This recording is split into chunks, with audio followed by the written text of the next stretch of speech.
Lalu ada hasil penelitian dan pembahasan saya. Yang pertama, kita mulai dari gambaran umum hotel dulu. Gambaran umum hotel ini ada profil dan manajemen hotel. Hotel XYZ terletak di Kemayoran, Jakarta Selatan.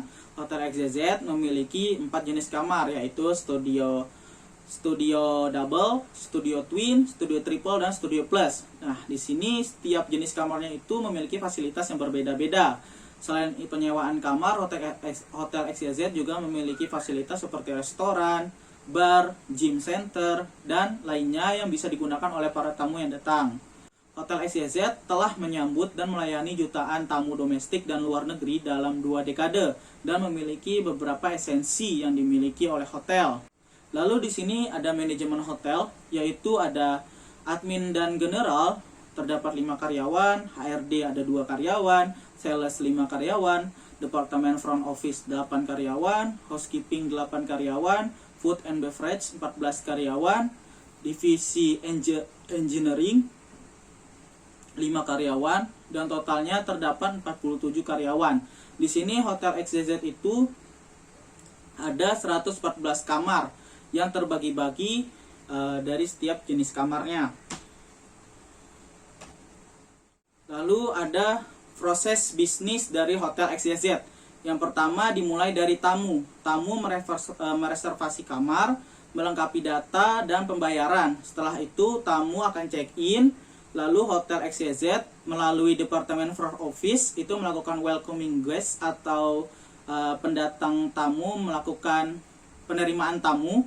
Lalu Departemen Front Office juga akan melayani hal yang dibutuhkan oleh tamu, lalu mengantar tamu ke depan kamar. Setelah itu tamu akan menginap, dan pada keesokan harinya pada pagi hari Departemen Food and Beverage itu akan menyediakan sarapan jika reservasi tamu itu termasuk dengan sarapan pagi. Lalu Departemen Housekeeping akan secara rutin membersihkan kamar saat kamar dalam keadaan kosong. Pada Departemen Front Office, setelah tamu melakukan penginapan dan tamu akan check out, lalu Departemen Front Office akan mendata ulang tamu tersebut. Lalu akan memeriksa kelengkapan inventaris hotel. Ini dilakukan oleh Departemen Housekeeping. Tujuannya agar kalau ada inventaris yang hilang akan langsung dihubungkan kepada tamu dan tamu akan mengganti inventaris yang hilang tersebut. Lalu Departemen Housekeeping juga akan melakukan pembersihan kamar, lalu seperti mengganti perlengkapan dengan yang baru, spray, sarung, selimut, handuk, dan sebagainya. Lalu mengisi ulang persediaan kamar mandi seperti sampo, sabun, sikat gigi, dan lainnya. Nah, setelah dilakukan persiapan kamar tersebut, kamar siap langsung untuk dijual kembali. Penentuan tarif kamar menurut Hotel XYZ. Nah, saat ini Hotel XYZ itu tidak memperhitungkan beban pokok kamar untuk menentukan nilai harga jual, tapi Hotel XYZ itu menggunakan metode Best Available Rate. Di sini Best Available Rate itu adalah tingkat harga kamar terbaik dan tarif harga yang terendah dengan berbeda-beda pada setiap tanggalnya. Jadi pada setiap tanggal atau pada setiap kejadian tertentu itu tarif dan harganya itu berbeda. Jadi pada harga bar ini itu sudah ada listnya pada setiap tanggal tersebut, mulai dari bar terendah sampai bar tertinggi. Pada kasus ini saya mendapatkan data dari Hotel XYZ seperti ini. Ini merupakan harga atau tarif kamar berdasarkan Best Available Rate. Di sini ada 4 jenis kamar: studio double, studio twin, triple, dan plus. Nah, di sini ada 10 bar.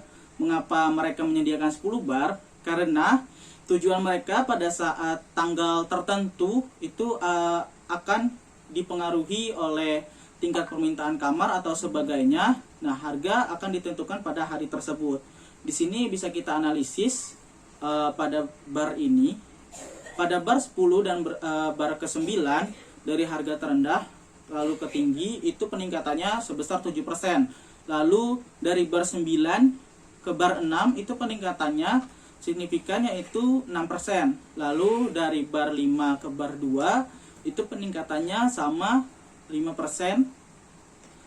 Nah, yang terakhir dari bar 2 ke bar 1, dari harga tertinggi kedua dan ke 1 itu peningkatannya hanya 4%. Nah, peningkatan ini itu dipengaruhi oleh hari libur nasional, akhir pekan, perubahan musiman, waktu sibuk kunjungan langsung seperti auditor contohnya.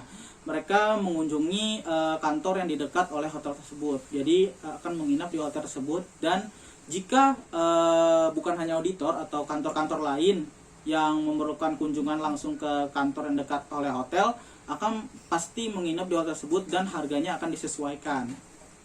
Seperti itu. Lalu perhitungan beban pokok kamar menggunakan sistem time driven activity based costing. Langkah dalam perhitungan sistem TDABC yaitu identifikasi aktivitas yang berhubungan langsung dengan kegiatan utama perhotelan, yaitu sewa menyewa kamar. Di sini identifikasi aktivitas yang berhubungan langsung yaitu departemen front office dan departemen housekeeping, karena mereka sangat berhubungan langsung dengan sewa menyewa kamar, yaitu tamu melakukan check in, check out, lalu housekeeping menyiapkan kondisi kamar. Setelah itu ada estimasi kapasitas normal dan estimasi biaya aktivitas. Di sini kapasitas normal maksudnya adalah kapasitas atau estimasi yang dilakukan oleh suatu departemen pada saat hari tersebut. Jadi waktu produktif yang dilakukan oleh departemen tersebut. Lalu ada estimasi biaya aktivitas, yaitu biaya-biaya yang dikeluarkan oleh departemen yang berhubungan langsung dengan kegiatan utama hotel. Selanjutnya ada biaya per unit aktivitas. Di sini unit yang dimaksud adalah waktu, atau lebih rincinya itu adalah menit dalam penelitian kali ini. Lalu ada biaya aktivitas, yaitu perhitungan biaya aktivitas dari setiap kegiatan dilakukan oleh departemen. Selanjutnya ada biaya aktivitas tak terpakai, yang maksudnya dengan tujuan untuk melihat biaya mana yang tidak memiliki atau biaya mana yang tidak produktif yang digunakan oleh hotel lalu dikeluarkan sehingga menghasilkan jasa atau produktif. Dengan istilah lainnya itu adalah untuk mengeliminasi biaya yang tidak diprioritaskan untuk dikeluarkan. Sehingga kalkulasi beban pokok kamarnya itu untuk perhitungan time driven activity based costing yang merupakan estimasi waktu biaya yang mengacu pada biaya tenaga kerja. Lebih seperti itu, karena pada perhitungan-perhitungan yang tadi jelas sekali kita memperhitungkan lebih jelas untuk biaya tenaga kerja yang dibutuhkan untuk suatu aktivitas, sehingga menghasilkan kalkulasi beban pokok kamar menggunakan time driven activity based costing sebagai berikut. Bisa dilihat dengan jelas. Untuk data-data selain yang sebelumnya, ini semua datanya saya mendapati dari laporan keuangan Hotel XYZ. Untuk biaya overhead, biaya listrik, biaya gaji, biaya depresiasi, dan sebagainya. Sehingga menghasilkan total beban pokok kamarnya itu untuk studio double Rp547.004, lalu untuk studio twin Rp547.032, lalu untuk triple Rp549.628, untuk yang studio plus Rp615.055. Untuk perbandingannya pada TDABC dan bar, di sini terlihat jelas. Kalau untuk bar ini langsung harga jual, dan saya mengambil harga bar ini itu adalah bar 10, yaitu bar terendah dari Hotel XYZ. Di sini bisa terlihat pada bar nilai-nilainya dan TDABC juga. Untuk selisihnya di sini tidak ada selisih minus antara bar dan TDABC, dan malah menghasilkan margin dari TDABC sistem. Sehingga dapat disimpulkan bahwa perhitungan pada TDABC ini masih di bawah tarif harga jual dari Hotel XYZ, sehingga terdapat margin-marginnya 4%, 23%, dan margin tertinggi ada pada Studio Plus yaitu 39,88%. Nah, dari margin tersebut dapat disimpulkan Hotel XYZ dalam penggunaan harga bar itu tidak memperhitungkan beban pokok kamar, melainkan acuan tarif kamar langsung tanpa adanya beban pokok di bawah tarif kamar tersebut. Lalu penerapan TDABC pada Hotel XYZ ini terbukti bisa digunakan karena bisa memperhitungkan beban pokok kamar dan terdapat aktivitas-aktivitas lebih dari dua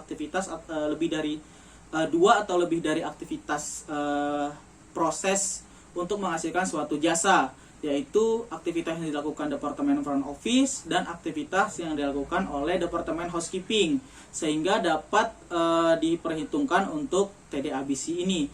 Jika aktivitas yang dilakukan hanya terdapat satu aktivitas, itu tidak dapat dilakukan sistem TDABC system. Itu bisa digunakannya dengan tradisional system karena langsung mengacu pada biaya bahan baku, biaya tenaga kerja langsung, tidak langsung, dan sebagainya. Lalu yang ketiga, terdapat margin jika dibandingkan dengan harga bar.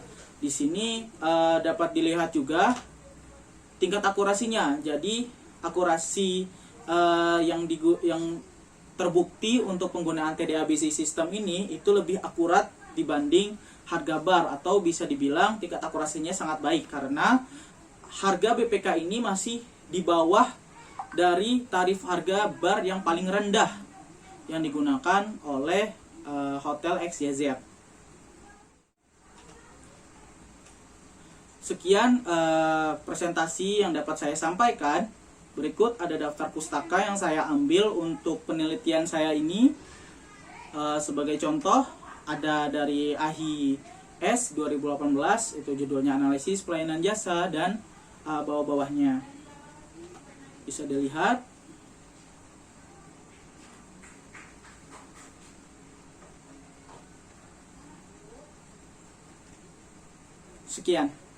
Sekian presentasi yang dapat saya sampaikan. Kurang lebihnya mohon maaf apabila terdapat salah-salah kata. Jika ada hal yang tidak mengerti bisa ditanyakan. Assalamualaikum warahmatullahi wabarakatuh.